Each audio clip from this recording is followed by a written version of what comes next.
Rescue के लिए देखिए पोकलेन मशीनें मंगाई गई। ये जो आपको पाइप नजर आ रहा है, ये पाइप डाला जाएगा और बच्ची को निकालने के लिए अब खास तकनीक का भी सहारा लिया जाएगा। देख रहे हैं, इस मशीन के जरिए दरअसल बच्ची 120 फीट पर फंसी है। इस मशीन के जरिए 170 फीट गहरा उसके बराबर एक और गड्ढा खोद लिया गया है।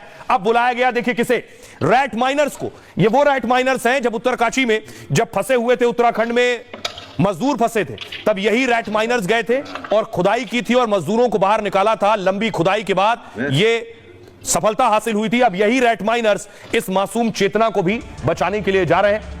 जरा रिपोर्ट देखिए, उसके बाद आपको बताऊंगा कि आखिर रैट माइनर्स कैसे चेतना को बाहर निकालेंगे।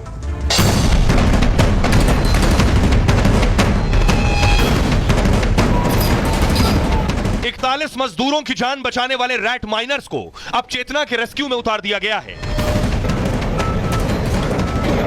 उत्तरकाशी में रेस्क्यू करने वाली टीम ने अब जयपुर में मोर्चा संभाल लिया है। मासूम को बचाने के लिए रैट माइनर्स की पूरी टीम को ऑपरेशन में लगाया गया है। पिछले 4 दिन से 3 साल की मासूम बोरवेल में जिंदगी और मौत की जंग लड़ रही है। उसकी जान बचाने के लिए चल रहे रेस्क्यू के बीच सवाल यही है कि चेतना बोरवेल से कब निकलेगी। अब आइए आपको बताऊं कि रैट माइनर चेतना को कैसे निकालेंगे, क्या तरीका है निकालने का बाहर। कल मैंने आपको बताया था कि बोरवेल में चेतना कहां फंसी है। इस तरफ आप देख रहे हैं, ये आप देख रहे हैं चेतना इस गड्ढे में, इस बोरवेल में है। इसके आगे दूसरी तरफ देखिए, आगे एक और गड्ढा आपको नजर आ रहा है। वो इस गड्ढे के समानांतर पैरेलल दूसरा गड्ढा खोदा गया है सीधे नीचे तक, जिसमें चेतना फंसी है। वो 120 फीट का है।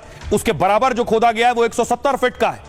170 फीट तक गड्ढा खोद लिया गया। अब उसके नीचे सीधे सीधे चेतना तक पहुंचने के लिए अब रैट माइनर्स का काम शुरू होगा। रैट होल माइनिंग के जरिए वो चेतना तक पहुंचेंगे। तो रेस्क्यू ऑपरेशन में अब तक 4 कोशिशें नाकाम साबित हो चुकी, इसलिए अब रेस्क्यू के लिए रैट माइनर्स का इस्तेमाल हो रहा है। बोरवेल के ठीक पास 170 फीट खोदा जा चुका है। पहले सुबह 10 बजे के करीब गड्ढे में रैट माइनर्स को जाना था, लेकिन जो गड्ढा खोदा गया उसकी लंबाई चौड़ाई गलत हो गई है। इसकी वजह से दोबारा 6 घंटे तक खुदाई का काम करना पड़ा। और rat miners rat hole mining प्रक्रिया के जरिए रेस्क्यू करते हैं। इस प्रक्रिया में बड़े से छेद में घुसेंगे और चूहे की तरह खुदाई करते हैं, इसलिए इन्हें रैट माइनर्स कहते हैं। सबसे पहले एक बड़े से छेद में लोहे का पाइप डाला जाएगा। इसके बाद इस पाइप में छोटी ड्रिलिंग मशीन से खुदाई शुरू की जाएगी। खुदाई होने के बाद पाइप के अंदर से धीरे धीरे मलबा निकालेंगे। जैसे जैसे अंदर जगह बनती जाती है, पाइप को आगे बढ़ा दिया जाता है, जैसे मजदूरों को निकाला गया था। धीरे धीरे करके पाइप को रेस्क्यू वाली जगह तक पहुंचाया जाएगा। और बोरवेल में अभी बच्ची 120 फीट की गहराई पर फंसी हुई है और इसी वजह से बोरवेल के पास ही 170 फीट का गड्ढा खोदा गया है। जैसे ही पाइप बोरवेल तक पहुंच जाएगा, बच्ची को निकाल लिया जाएगा। ये सीधे आप देख रहे हैं, ये आप देखिए कि गड्ढे तक किस तरह पाइप डाला जाएगा। उत्तरकाशी टनल में फंसे 41 मजदूरों को इसी प्रक्रिया के जरिए निकाला गया था। मजदूरों को निकालने वाली टीम ही यहां भी रेस्क्यू में शामिल होगी। फिलहाल मासूम को बचाने के लिए रेस्क्यू ऑपरेशन लगातार जारी है। आइए अब आपको सुनवाता हूं, यहां रेस्क्यू करने के लिए एनडीआरएफ लगी हुई है। क्या कुछ कहना है एनडीआरएफ का और डिस्ट्रिक्ट कलेक्टर का।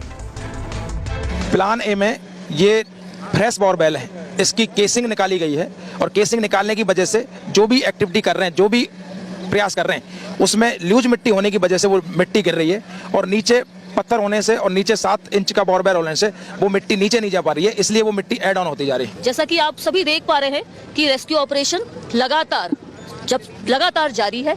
जैसे भी परिस्थिति हो रही है, कभी रॉकी स्ट्रेटा मिल रहा है, कभी कोई चीज जो है मिट्टी गीली होने से मिट्टी ऊपर से गिर रही है, तो इसलिए जो भी परिस्थिति हो रही है उस हिसाब से तुरंत उसी तरह की मशीनरी मंगाई जा रही है, उसी हिसाब से उसी तरह के एक्सपर्ट मंगाए जा रहे हैं, उसी तरह के लोग मंगाकर और पूरी व्यवस्था की जा रही है। और जितना जल्दी संभव हो सके आप सब दुआ कर रहे हैं, हम सब यही कोशिश कर रहे हैं कि जल्दी से जल्दी बच्ची को बाहर निकाला जा सके। तो चेतना के लिए दुआ हो रही है, चेतना सही सलामत बाहर आ जाए, इसके लिए प्रार्थनाएं हो रही हैं।